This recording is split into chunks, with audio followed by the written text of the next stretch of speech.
Good afternoon, everyone. Welcome to another episode of Astronomy 102 podcast. I'm Octave, a science educator in Science Centre, Singapore. And our topic for today is stars and their life cycles. So for this topic, I have a fellow science educator with me, Rima. Over to you, Rima.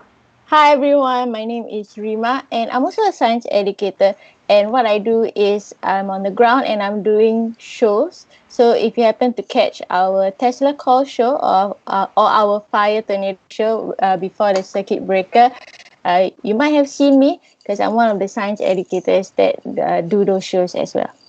Okay, so today we also have another special guest with us. You may recognize him from a previous episode, Asteroids and Beyond. And some of you might find him familiar, especially if you frequent our Science Centre Observatory.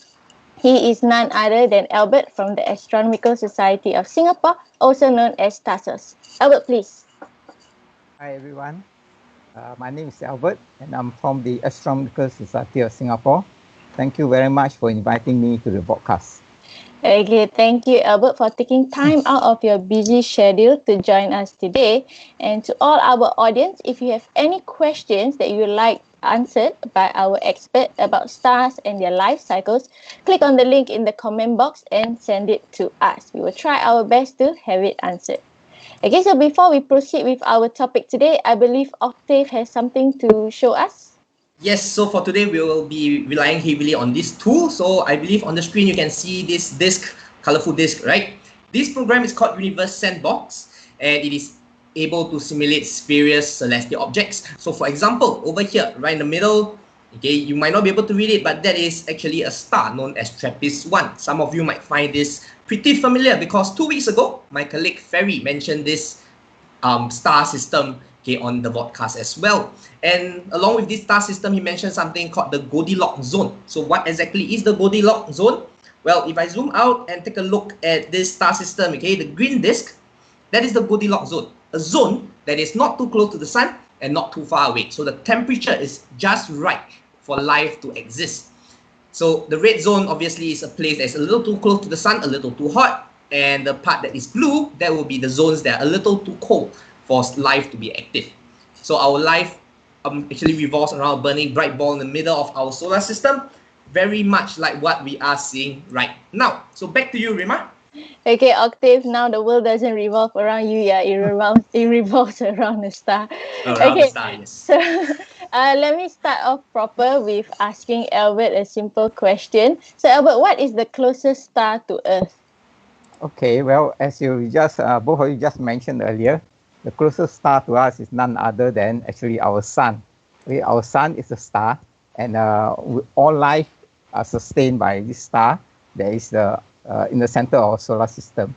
So maybe I'll just like to explain briefly how a star is born, like our sun. Okay, basically, from a huge cloud of gas and dust, primarily hydrogen and helium gas, okay, they will actually come together by gravity. Okay, gravity attracts everything that's just mashed together. Now, as they attracted together, they grow and more dense, and gravitational compression takes place. And when the compression becomes high enough at the center, which is what we call the core, and the temperature may reach a temperature about 15 million degrees Celsius, something happens, what we call nuclear fusion takes place. So what is nuclear fusion? Is basically for our sun, like most other stars, okay, they actually convert hydrogen into helium. And in the process, they will give off tremendous amount of light and energy.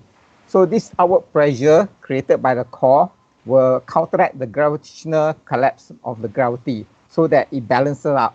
And the sun becomes what we call a main sequence star, and the star is actually born. So that's how basically a star is born. Okay, so from what I know, the sun is a pretty small star as compared to other stars out there in the universe, even though we think our sun is really huge.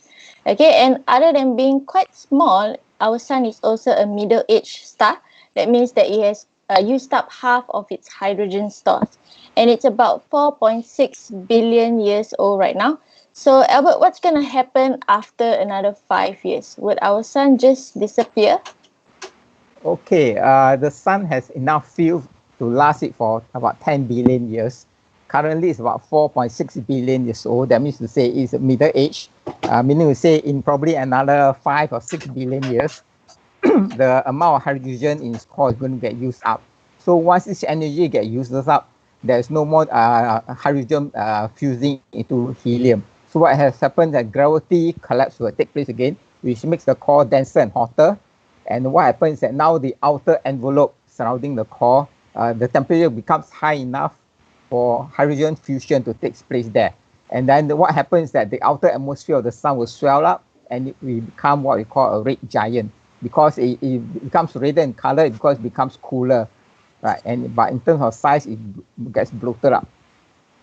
Okay, Albert, you mentioned a red giant, right? Is there any red giants we can see in our night sky? Yes, in fact, there are a couple of red giants or even red super giants that we can see readily in the night sky. One of them is Aldebaran in the constellation of Taurus. Okay, it's about 65 light years away. Although it's about the same mass as the sun, the size is about 44 times the diameter of the sun. So it's pretty huge. It's actually now what we call a red giant. So when our sun gets bloated up to become a red giant, it will look something similar to Aldebaran. Okay, so for our viewers, right, over here on the simulation, some of you might not be able to see it really clearly. Okay, I'm going to point out to you what the things are. So on the left-hand side, you see a little dot, right, where my cursor is at right now. That is the sun. That is our sun. And when placed side by side with Aldebaran, right, you will realize that our sun is actually really, really small. As Albert has mentioned, Aldebaran, you can actually fit 44 suns side by side, right, within its diameter. So taking a closer look at Aldebaran, which is the main circular star that you're looking at right now, okay, the mass is similar to our sun. It has about 1.2 times the mass of our sun, which actually tells us one thing. When our sun is past its main phase period, okay, where it starts to become, it swells up and becomes a red giant, the Aldebaran is probably the size that our sun will become. And if you think about our solar system, it might be a little worrying, right? So Albert, what happens to our solar system when our sun swells up so much? Okay, once our sun starts to swell into a red giant, okay, probably what's going to happen is that the inner planets like Mercury and Venus will most likely be consumed by the expanding sun. Okay, while Earth itself will probably we will get roasted. Okay, because the temperature will be very high. All the oceans will boil away, and practically all life on Earth will cease. Okay, that sounds worrying, right? But if you remember what Albert said beforehand, or rather what Rima said beforehand, the lifespan of our sun will take another 5 billion years. So hopefully by then, we have found a way to escape Earth and maybe start living somewhere else where it's a little cooler and a little safer for us, because our own sun will probably destroy Earth as we know it. Right, so after this phase, right, quiz for you, Rima, what happens right after this? Okay, so after a star becomes a red giant, it's going to become a white dwarf. And one of the most massive white dwarfs we know out there is the Sirius B. So, Albert, is this Sirius the same as the Sirius we know as the brightest star in the night sky? Okay, the brightest star in the night sky you can see with the naked eye is of course Sirius.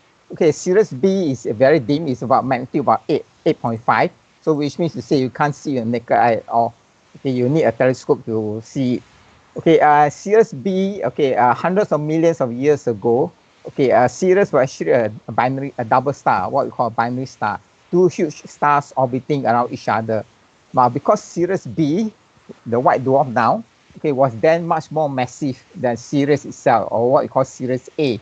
So being more massive, it consumes fuel faster and it actually lives shorter. So Sirius B actually underwent what we call a red giant phase, and then the outer atmosphere got blown off, and what gets remain behind is the remnants of the core itself, called a white dwarf, which is what we are seeing that now. Okay, although it's very small, it's very, very dense. Okay, whereby 1 teaspoon of matter can weigh almost 2 tons. Okay, so it's very, very dense. Okay, so like Albert said, we are looking at Sirius B right now on the left-hand side. Okay, that big star that is our own sun. And Sirius B actually becomes really, really small. And the mass of Sirius B is almost the same as our sun. So we do know that, okay, this is probably what our sun will become after its red giant phase, right? And the density of Sirius B, okay, rough calculations comes up to about 2 million times more dense than our own sun. So it's really, really dense. And So right what's after, gonna happen? Yeah, yes. what's gonna happen after that? Yes, so after this white dwarf, right, what's going to happen is a theory. So theoretically speaking, it should become what we call a black dwarf, right? So a white dwarf, okay, once it stops giving out heat and light, it will start to cool down and then it will become a black dwarf. But the time taken for a black dwarf to form is actually longer than the lifespan of our universe so far, which means at this moment, as I'm speaking, there shouldn't be any black dwarf out there in our universe at all. Time simply isn't enough for any black dwarf to form. Okay, before we continue any further, for those of you who have just joined us, if you have any questions that you want answered by our star expert and anything about the star life cycle, do click on the link in the comment box and submit your questions there. We will try our best to answer them. Okay, so after the theoretical black dwarf stage, what will happen to our sun? Will it go through a supernova? Albert, do you know the answer? Okay, a supernova is a violent death of a star in which actually it undergoes a huge explosion in which all the material will be actually thrown into space itself. Now, in order for that to happen, okay, the star must be massive or big enough for that to happen. Okay, unfortunately, our sun is not massive enough to go supernova. So our sun will never go supernova. It will basically become a red giant, and then once its outer atmosphere gets dissipated into space, what remains behind will just be a white dwarf. So that's the fate of our sun. Okay, but from what I know, right, Sirius B has a very special condition that actually allows it, or maybe give it a chance to go supernova. Albert, do you want to elaborate on that? Yeah, okay. In order for Sirius B to go supernova, okay, what we call a Type 1b supernova is that, a Type 1a supernova, okay, is that there must be a companion star. Basically, it must be a binary star. Okay, so what happens is that this Sirius B will actually pull in gases, okay, from the outer atmosphere of Sirius itself. So once this gases gets pulled into the Sirius B, it will build up mass itself also. So once the mass exceeds a certain limit, it may actually go supernova again. I'm sorry, it may go supernova. Sirius B has never gone supernova. Yeah. Yes, so let's simulate that on our system right here. Okay, I'm not going to use Sirius A and Sirius B. It's going to be quite difficult for us to see because of the size of Sirius A. So instead, what I have here, okay, is two Sirius B orbiting each other, right? And I'm going to play the simulation. So as they orbit, right, their orbital path actually gets closer and closer, right? They get closer to each other, and upon contact with each other, one of the Sirius B, the core of it will gain so much mass that supernova becomes possible. And what you get, right, is a huge explosion within our universe, right? And this gas actually continues to expand, okay, for a long time afterwards. So, Rima, do you want to do a summary for all our audiences so far? Yeah, sure. So in another 5 billion years, our sun will use up most of its hydrogen in its core, and it's going to expand into a red giant. And from there, it's going to cool down to a white dwarf. And if it's left alone, it will end up theoretically as a black dwarf. But while it is in the state of a white dwarf, if it happens to gain enough mass, it will go into supernova. Okay, so hopefully that summary helps. So before we continue on, let's take some questions from our audience. So let's see, we have one from Johnny. This person asks, what is the largest star that scientists have found? Okay, my sources tell me that it's UY Scuti, a hypergiant with a radius around 1,700 times larger than the Sun. Maybe I'll ask Albert or Octave, do you know the largest star that scientists have found? Okay, yeah, there are a few candidates for being the largest star found in our galaxy. Okay, one of them, as mentioned by you, the other one being VY Canis Majoris. Okay, however, all these are hypergiant in the sense that the diameter are estimated to range between 1,800 to more than 2,000 times that of our sun itself. So they are very, very big stars. Okay, the diameter is super huge. Okay, so these are just some of the largest stars known in the universe. I mean, what we know so far.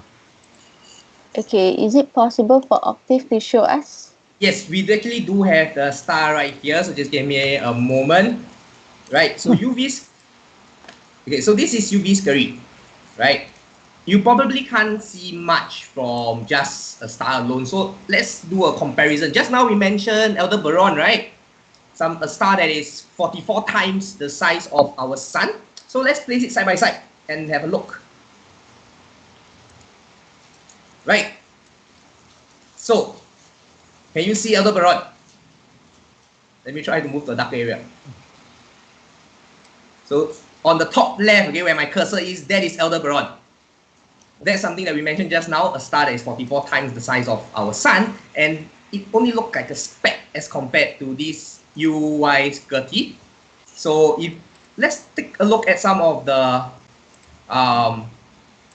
numbers, right? So UY Scuti, okay, has mass of about 8.5 sun.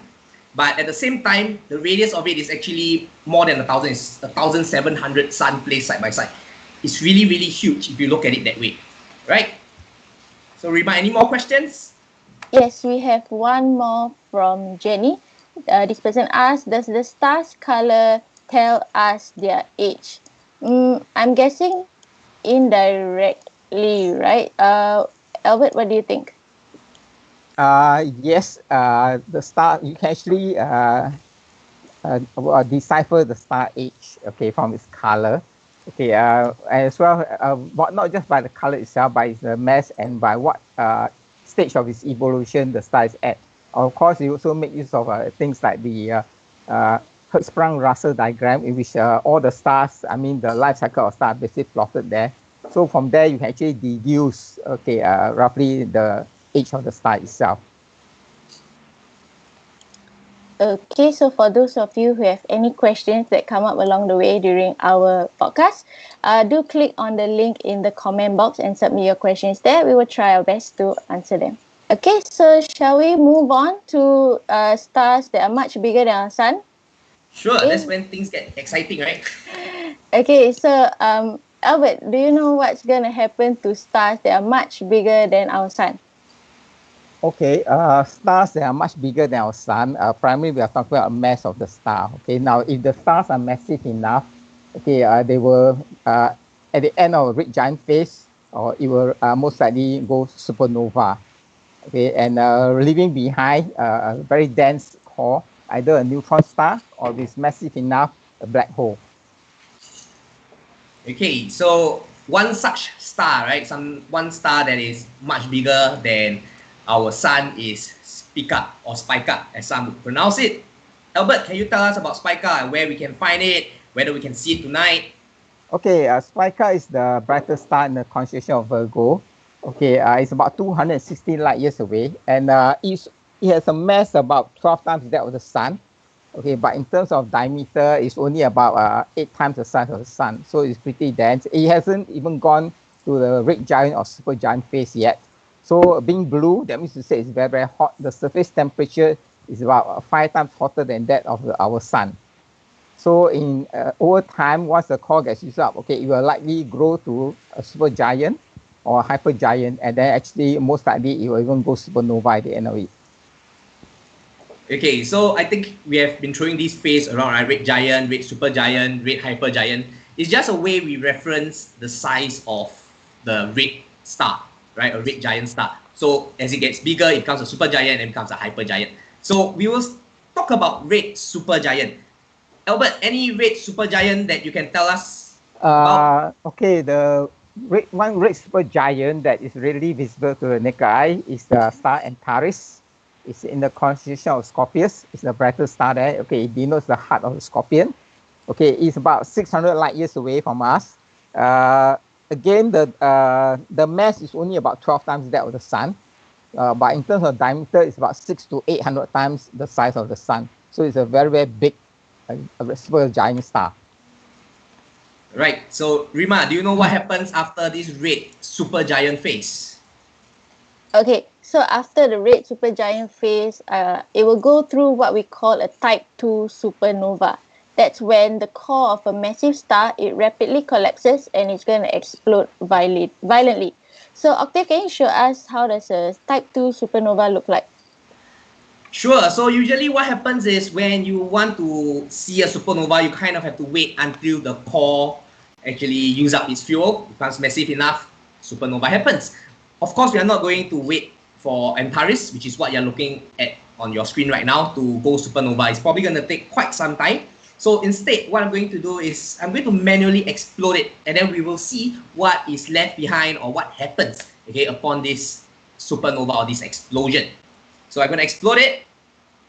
Okay, let's zoom out a little bit to see what is going on. So you can see a lot of light being emitted out because supernova is a really, really energetic activity. When the core collapses, okay, it collapses near the speed of light, which gives out a lot of heat, a lot of light energy. And if you look at it, one of the most obvious things, okay, is this cloud that is going around. Rima, what do you think this cloud is? Is that what astronomers usually call nebula?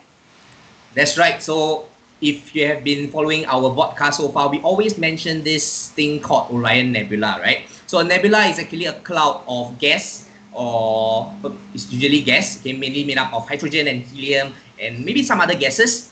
And it tends to have this color to it because it is so energetic, it's so hot, it starts to glow.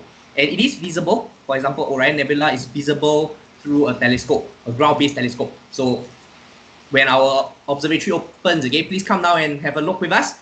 Another thing to take note is people usually think that this is the death of a star. We often refer the supernova as the death of a star. That is not necessarily true. Remember, we call it a life cycle because upon death, okay, life is actually being born. If we look at Orion's nebula, we can actually see little stars being born right in the nebula itself. So after a supernova, if there's enough materials left behind, okay, new stars can actually be born. And then from there, you have another system, another solar system being born, right? And then maybe another supernova after that, right? So we know what happens outside. Let's head into a supernova and have a look.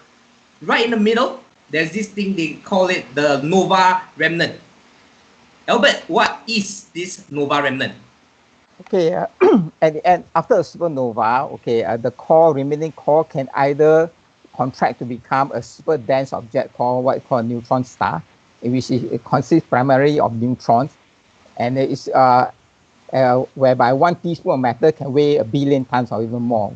Okay, but if the core is massive enough, more than 1.4 times solar mass, or what they call the Chandrasekhar limit, okay, the core will actually collapse into a singularity, or what is known as a black hole. Right. So speaking of neutron star, right? Some of my colleagues will know one of my favorite jokes is to tell people that they are a star to me. They are a neutron star to me. So Rima, do you know that you are a star to me as well? No, you're calling me dense. And not very bright. Okay, so if you call someone a neutron star, you're basically telling them that they're dense and not very bright. Right, okay. Insults aside, okay, no bad feelings, right? No. Black holes, yes, Rima, you should be really good at black holes, right? Okay, so a black hole is a place in space where the gravity is so massive that nothing can escape. This includes light as well. And the gravity is so strong because just like the neutron star, a huge amount of matter is packed into a tiny space. So Octave, can you show us a black hole on this program? I'm showing it to you right now. Can't you see it? No? Sure. Right? So you mentioned, right, black hole is so dense, even light can't escape from it. And how we actually see things usually is for light to bounce off that object into our eyes for us to see it. Black hole doesn't allow light to bounce off. It sucks in the light and it remains black, like what you're seeing now. So instead of just looking at it directly, which we will never be able to, let's move this black hole around. Okay, by the way, this black hole is known as Sagittarius A, which is the black hole in the constellation of Sagittarius. And it supposedly lies right in the middle of our Milky Way, right? Supermassive black hole. And now, as I move it across the screen, do you see some weird lighting effects around it? You see light being distorted around it, right? So even though a black hole sucks in light, not all the light gets sucked in, right? So light that passes close to the black hole without getting sucked in will actually start to bend. And this effect is what we call a gravitational lensing effect.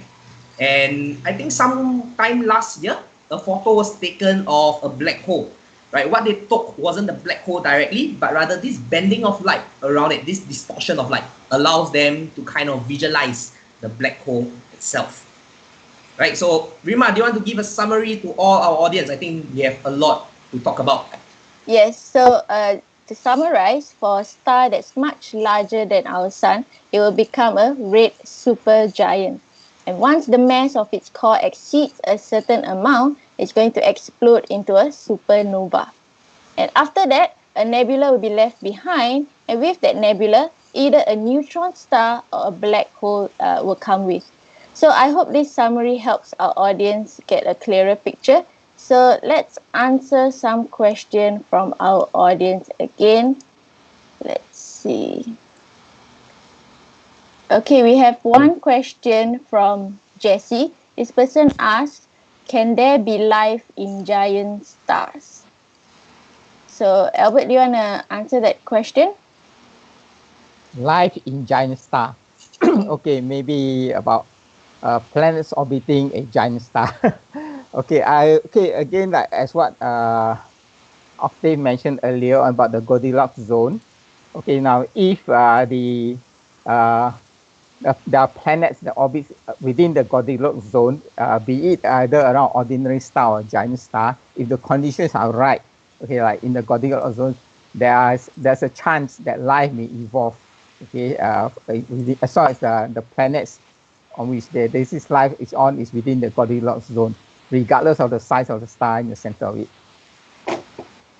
Okay, so to add on to what Albert is saying, right? So once again, you have seen, I'm showing this TRAPPIST-1 system, right, that we see. So this Goldilocks zone, this green zone, is not actually fixed. As a star age or as a star grows, this zone here, this green zone, can actually expand and contract. So I don't really know what will happen when our sun enters the phase of a red giant. Maybe the temperature on Jupiter at that time might actually be just right for water to exist, and then maybe life would actually evolve there. So there can be a possibility of life, right, around almost any star. It's just finding the correct planet in the correct zone with the correct temperature. Okay, let's move on to the next question. This is from, apologies if I mispronounce, from Medansh. This person asks, do stars always be in liquid form? I believe stars are actually gaseous in form. So I don't think liquid stars are possible. Okay, Albert or Octave, you have anything to add on to that? Maybe Albert can answer this question because I'm not really familiar with it. Okay, I mean, as what you mentioned, okay, there are actually no liquid star. The stars are basically gaseous celestial body. Okay, although water vapor can exist in the cooler part of star, like within the sunspot, they have actually detected presence of water vapor. But to have a star totally made of liquid, I don't think that's possible. Okay, so another question. Corinne asks, how many types of life cycles are there for stars? I'm quite sure there's many, and the team will cover the different possible life cycles. But maybe to add on to this question, Albert, how do we know what's going to happen to our sun? Because there's still many years for it to live, right? So how do we know what's going to happen for sure? Okay, one way to know what's going to happen to our sun is, of course, there are many stars in the galaxy where we can observe. And basically, all these stars are at various stages of their evolution. So by studying similar star-like, similar to our sun, okay, in terms of the spectrum of the sun and so forth, and by looking at various stages, and they know that basically what happens when the star is young, when it reaches middle age, or what I call reaches the main sequence stage where the sun is at, and then as it grows old, and what happens. It's just like if you look at a baby, a young child, followed by a young man, and then an old man, and so forth. That will give you a life cycle of basically what your life is going to be like. Okay, did that actually for you to live it up? Right. So in the same way, you look at the star or any other evolution. Okay, you look at the beginning, various stages of various of evolution. From there, you can actually deduce what's going to happen to you or our.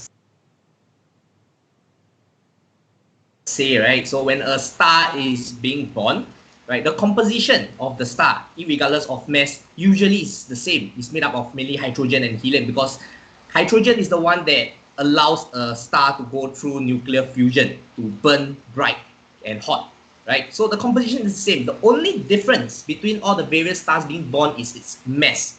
So just simply by observing the mass of a star, so for example, when we look at Aldebaran, we realize that the mass of Aldebaran is very similar to our sun, and therefore we come to a conclusion that maybe our sun will end up just like what Aldebaran looks like, right? So we're always comparing other older stars with our own, with the younger stars, and then from there we kind of guess what happens to it, right? Okay, so let's move on to the next question. Grace asks, what's the difference between the types of supernovas? Octave, you want to take this question? Okay, so there's various types. There's type 1A, something we showed just now, type 1B as well, right? So difference between type 1A and type 1B is the wavelength of light, the intensity and wavelength of light that is being thrown out. Okay, so it's a very minute difference, but you know, astronomers, they like to look at all these things and actually explain things, right? So that's the difference between type 1A and type 1B. As for what is the difference between type 1 and type 2, okay, type 1 involves a white dwarf absorbing enough matter to cause its core to become so massive it goes into a supernova.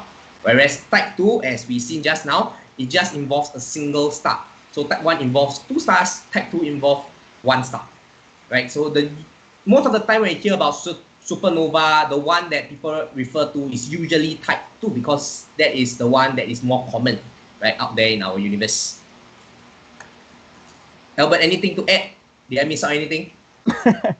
No, I think you put it, explain it very well. Okay, type 1 is basically only for binary stars, and type 2 is the collapse of the collapsing of the star. Oops, Albert, is your mic okay? Yeah, sorry, I just lost my mic there. Yeah, no worries. Yeah, so type 2 is basically the collapse, the core collapse of a massive star, and then it rebounds. So it's a death of a singular massive star by itself. Unlike a type 1, in which you have a binary star, one drawing material from the other until the core gets massive enough to undergo a supernova. Okay, let's move on to the next question. This is by Caroline. She asks, do stars twinkle in space? Okay, is that for me? Sure, you can answer it, Albert, if you want to. Okay, twinkling of stars. Okay, by right, okay, the twinkling of stars you see on Earth is largely due to the Earth's atmosphere. Okay, it's because of the atmosphere that causes the stars to appear to scintillate, or what you call twinkling. Okay, now when you are in space, there's no atmosphere. It's basically largely a vacuum. Okay, the stars will generally shine with a steady light. You will not twinkle. Okay. Okay, to add on to what Albert said, right, something that you can try tonight. Okay, look in the night sky. If you see the star twinkling, right, see that bright spot twinkling, that's probably a star. But you will find objects that do not twinkle.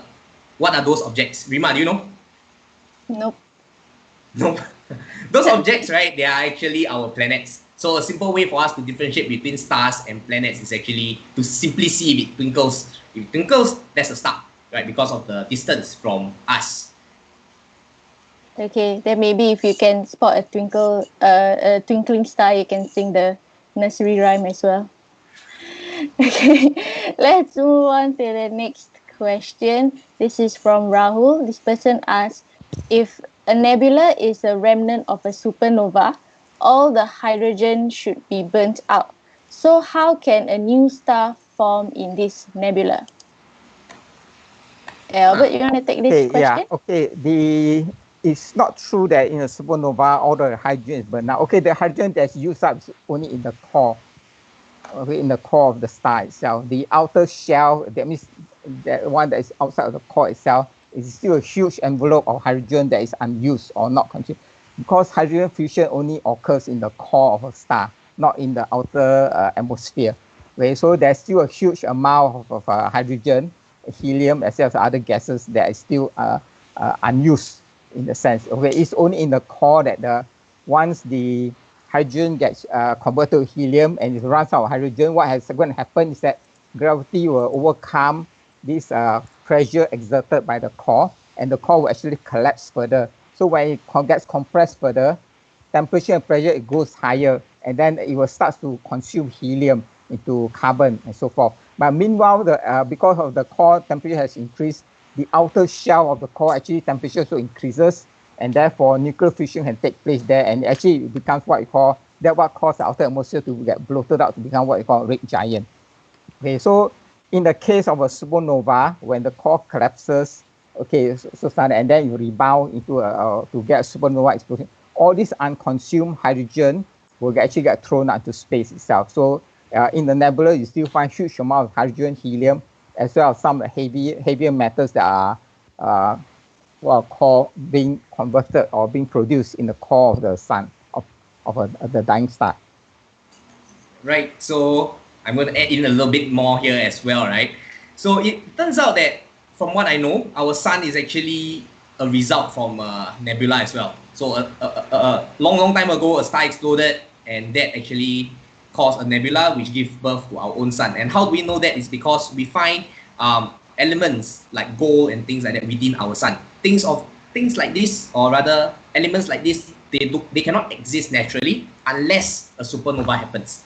That's how we know that a supernova, the remnant, has a lot of hydrogen, and those hydrogen can actually come together to form new stars, just like our own sun. Okay, maybe we'll take a second last question. So earlier, I believe for those of you who were around earlier, the question was largest star, and one of the stars that we mentioned was UY Scuti. So this person has a follow-up question. Rahul has a follow-up question. This person asks, why does UY Scuti have such a big size but such a low mass? Doesn't it collapse under its gravity? Albert, do you want to take this question? Okay, in all likelihood, okay, that star, okay, probably is now undergoing what we call reaching the dying state. It is actually bloated up to become a red giant or red supergiant. Okay, that's why, although the mass is so low, so after this phase, okay, it will probably collapse into a supernova to produce a supernova. Okay, now that we mentioned about Antares, right? I can actually show you this. Just now we compared UY Scuti to Aldebaran, right? Which is Aldebaran is a red giant. Antares is a red supergiant, and now side by side you can actually see how much bigger UY Scuti is. Okay, this is just for your visual pleasure. Yes, back to you, Rima. Okay, maybe our last question for today. This person asks, Sophie asks, when a star dies and there is a supernova, how much gold and other precious metals will be produced? Octave, you want to take this question? Okay, when a star dies and there's a supernova, how much gold and other precious metals will be produced? I don't think we have a way of calculating or estimating this yet, right? I maybe Albert can correct me after this, but from what I do know is when we observe supernovas, we don't actually see it happening as well. What we do have is just a sudden huge burst of energy coming towards Earth, and we detect that energy, and we kind of know that, okay, something energetic has happened somewhere, and based off calculation, we know that this activity is probably from a supernova. But because we don't actually have any information of the explosion itself, okay, I don't think we can actually know how much gold or other precious materials will be produced from a supernova. Albert, can you enlighten me? Okay, basically like what you say, stars, the older stars, okay, what generally astronomers call population 2 or even population 3 stars. These were the first generation stars in the universe, when basically what was only around was primary hydrogen and helium. So they contain very little other elements which are called metals, like carbon, oxygen, neon, sulfur and so forth, silica and so forth.